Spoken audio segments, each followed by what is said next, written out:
Lawmakers return to Springfield next week to complete this year's veto session. It will likely be the last time they meet this year.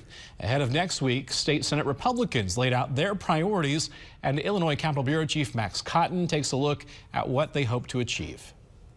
With only 3 legislative days left in 2023, lawmakers have plenty to do when they return to Springfield November 7th. One major question, will they extend the Investing Kids Scholarship Tax Credit program? Set to expire at the end of the year, it allows people to donate to private school scholarship funds and receive a 75% state tax credit in return. Right now, about 10,000 kids receive private school scholarships through the program.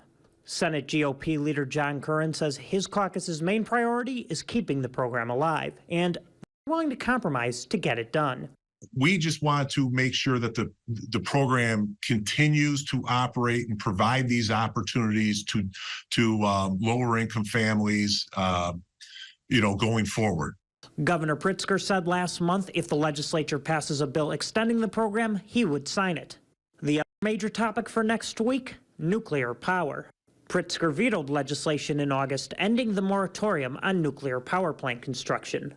In his veto, the governor said he feared the overly broad definitions in the bill would lead to the proliferation of large-scale nuclear reactors, not only the small modular nuclear reactors it was intended to allow.